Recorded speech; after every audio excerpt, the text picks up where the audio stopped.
Hi అండి, అందరికీ నమస్కారం అండి. ఈరోజు నేను బురదమట్టల చేపల కూర చూపిపోతున్నానండి. ఈరోజు మా చిన్నమ్మాయి అల్లుడు వెళ్ళి మార్కెట్లో బురదమట్టలు తీసుకొచ్చారండి. ఇవి ఎక్కువ మా చిన్నప్పుడు తినేదానండి. బురదమట్టలు క్లీన్ చేసి పెట్టుకున్న బాగా. ఇదిగోండి, ఇవి బురదమట్టలు అండి. ఒక 2 కిలోలు తీసుకొచ్చారు. 2 కిలోల సరిపడా చింతపండు, ఒక 150 గ్రాములు చింతపండు తీసుకున్నానండి. బాగా పులుపు ఉండే చింతపండే. 150 గ్రాములు కొంచెం పెచ్చుగానే ఉంటుంది. పుల్లటి చింతపండు గుజ్జు తీసి పెట్టుకున్నానండి. దానికి కావాల్సిన మసాలా అండి: ఉల్లిపాయలు 2 టమోటాలు, 2 ఉల్లిపాయలు తీసుకున్నా, 2 టమోటాలు, అల్లం అండి, కొంచెం 2 ఇంచులమైన అల్లము, 2 గడ్డలు చిన్నుల్లిపాయలు తీసుకున్నానండి. కొబ్బరి ఇంత ముక్క తీసుకుని తురుము పెట్టుకున్నానండి. ఇవి పచ్చి మసాలా మిక్సీ వేసేసుకుందాము. ఇవి వచ్చి ధనియాలు వచ్చి 1 స్పూను, జీలకర్ర వచ్చి 1 అర స్పూను, మెంతులు వచ్చి 1/2 టీ స్పూన్ అండి. ఈ 3 వేయించి పొడి చేసి పెట్టుకుందాం. ఈ పొడి చేసి పెట్టుకున్న తర్వాత మళ్ళా చేసే ప్రాసెస్ చూపిస్తానండి. ఇదిగోండి, బాండి పెట్టి ఆయిల్ వేసాను. కొంచెం చేపల కూరకి ఆయిల్ ఉంటే బాగుంటుందండి. కరివేపాకు, ఎండుమిరపకాయలండి, దీని టేస్ట్ బాగుంటుందండి. ఎండుమిరపకాయలు వేస్తే చాలా టేస్టీగా ఉంటుంది. చాలా మంది పచ్చిమిరపకాయలు వేస్తారు, కానీ ఒక్కసారి ఎండుమిరపకాయలు వేసి చేసి చూడండి. ఇదిగోండి, మనం పేస్ట్ చేసి పెట్టుకున్న మసాలా ముద్దలు. ఇదంతా బాగా ఎర్రగా వేగనిద్దామండి. మసాలా నూనె పైకి తేలేంత వరకు వేగనిద్దామండి.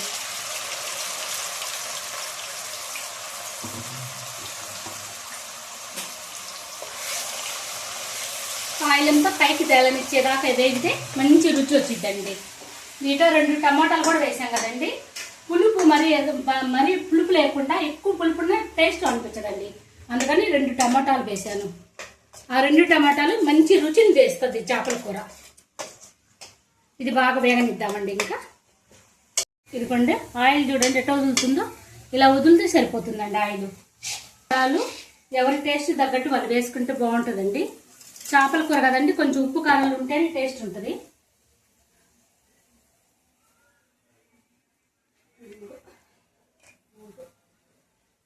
నేను 3.5 స్పూన్ వేసానండి. కొంచెం కారం ఉంటే టేస్ట్ బాగుంటుంది.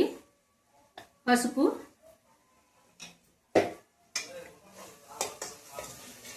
చూడండి బాగా వేగిపోయింది. నేను మసాలా ఉల్లిపాయ కూడా మిక్సీ పడతానండి. గ్రేవీ బాగుంటుందండి. పులుసుకి గ్రేవీ చాలా బాగుంటుంది. విడివిడిగా లేకుండా కలిసిపోయిద్ది బాగా పులుసులో. మన అన్నంలో కలుపుకొని తిన్నా టేస్ట్ బాగుంటుందండి.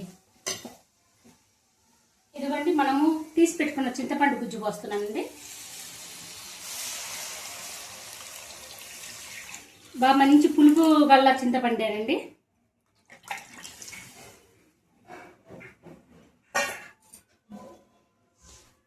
కొంచెం వాటర్ వేసుకుంటే సరిపోతుందండి. ఉప్పు కారాలు ఇప్పుడే టేస్ట్ చూసుకుంటే తెలుస్తుందండి.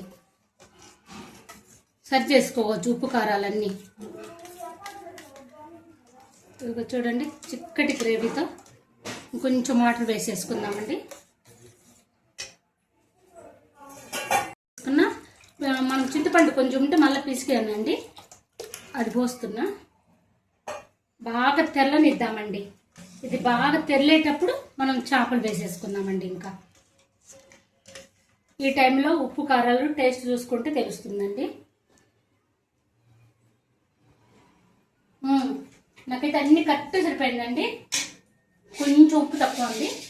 ఇదిగోండి, ఉప్పు వేస్తున్నా. కారం కరెక్ట్ సరిపోయిందండి. పులుపు, కారము, ఉప్పు. ఇది బాగా తెల్లనిచ్చిన తర్వాత మనం చేపలు వేసుకుందామండి. ఇంకా చూడండి, ఆయిల్ కూడా సపరేట్ అయింది. అంటే పులుసు బాగా మరిగిందండి. పులుసు కరెక్ట్గా చూడండి. మనము మిక్సీ వేయడం వల్ల గ్రేవీ చూడండి ఎక్కడ కానీ ఏమీ లేకుండా చిక్కటి గ్రేవీతో వచ్చింది. ఇందులో వేసింది మనము కరివేపాకు, ఒక 2 ఎండుమిరపకాయలండి. చాలా చూడండి పులుసు ఎంత టేస్టీగా ఉంటుందో. స్మెల్ కూడా చాలా బాగుందండి. ఇప్పుడు బాగా క్లీన్ చేసి పెట్టుకున్న బురద మట్టలు వేసుకుందామండి. ఇవి బురద మట్టాలు అంటారండి. మా అమ్మ చిన్నప్పుడు బాగుండేది. టేస్ట్ మాత్రం చాలా బాగుంటుందండి ఇది. మళ్ళీ తర్వాత ఇప్పుడేనండి నేను వండటం బురద మట్టలు. మా అల్లుడు మా చిన్నమ్మాయి వెళ్ళి తీసుకొని వచ్చారు ఇవి చేపల మార్కెట్కి వెళ్ళి. బాగున్నాయండి, ఫ్రెష్గా తాజాగా ఉంది చేప కూడా.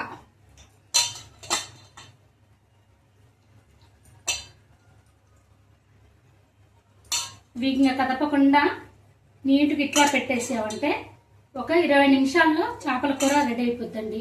ఈజీగా అయ్యేది చేపల కూరేనండి, చాలా ఈజీగా అయిపోయింది. నాకైతే చాలా ఈజీ అండి ఇది. చూడండి ఆయిల్ చూడండి సపరేట్ అయింది, కలర్ చూడండి ఎంత మంచిగా. మాది కారము 2.5 స్పూన్ వేసిన కరెక్ట్ కారం ఉందండి. బాగా మంచి మిరపకాయలండి, కారం గల్ల మిరపకాయలు పట్టించుకుంటామండి మేము ఎప్పుడు. ఆ కారమే వాడానండి. చూడండి కలర్ఫుల్గా ఉంది. ఇంతేనండి, బాగా ఒక 20 నిమిషాలు వదిలేసేసామంటే బాగా ఉడికిపోతుందండి. అప్పుడు దింపేటప్పుడు పొడి వేసుకుందామండి. ఈ పొడిలో కూడా కొంచెం చిల్లుపాయ వేస్తానండి. ఇదిగో చూడండి పొడి వేసానండి, మీకు చూపించిన పొడి. ధనియాలు, జీలకర్ర, మెంతులు 2 చిన్నులపాయ రెబ్బలు వేసుకున్నామంటే టేస్ట్ బాగుంటుందండి. కొంచెం చిన్నులపాయ ఎక్కువ ఉండేటట్టు చూసుకుంటానండి నేను.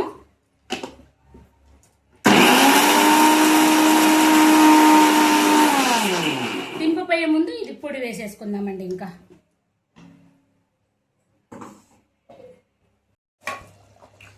చూడండి ఎంత కలర్ఫుల్గా వచ్చేసిందో. నేను 20 నిమిషాలైనా చిన్న మంట పెట్టానండి, మరి పెద్ద మంట కాదు మరి చిన్న మంట కాకుండా మీడియంలో పెట్టుకున్నా. దానికి చేపకి బాగా పులుసు ఉప్పు కారాలు బాగా పడతాయని అట్లా పెట్టుకున్నానండి. పులుసు కూడా చూడండి చిక్కటి గ్రేవీ వచ్చింది. చల్లారేసరికల్లా కూడా ఇంకా చిక్కగా వచ్చిందండి. అన్నం లేకి వైట్ రైస్ లేకి మనకి ఈ మాత్రం పులుసు ఉంటేనే బాగుంటుందండి.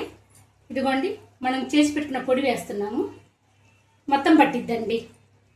1 స్పూన్ ధనియాలే కదండి, ఇది వేసేసుకొని గరిటె పెట్టకుండానే తిప్పేసుకుంటే సరిపోతుందండి.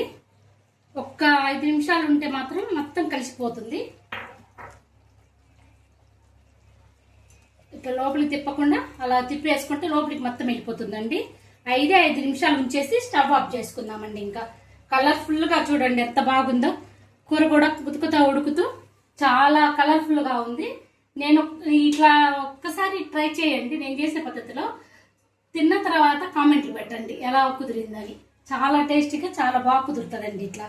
ఇదిగోండి ఇంతే, ఇంకొక 5 నిమిషాలండి. ఆఫ్ చేసేసుకుంటే మసాలా పట్టేదానికేనండి.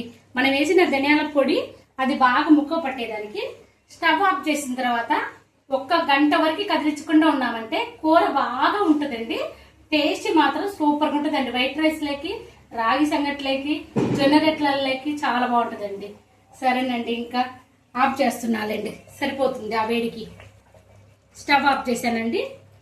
ఈ చేపల కూర అమ్మ వండిద్దండి. అమ్మ గిద్దలూరులో ఈ చేపల కూర మా చిన్నప్పటి నుంచి వండి పెట్టేదండి. అంటే మనిషిని బట్టి కూరలు టేస్ట్ మారిపోతాయండి. రకరకాలుగా ప్రాంతాన్ని బట్టి రకరకాలుగా వండుతారు. ఇలాగే వండాలని రూల్ లేదండి. నా పద్ధతి నేను చేస్తాను, ఇంకొకలాగా చేయొచ్చండి. నేను చేసే పద్ధతిలో ఏంటంటే మాకు ఇంట్లో నచ్చే పద్ధతిలో నేను చేస్తాను. దాన్ని చూసి చేసుకునే వాళ్ళు చాలా మంది ఉంటారు.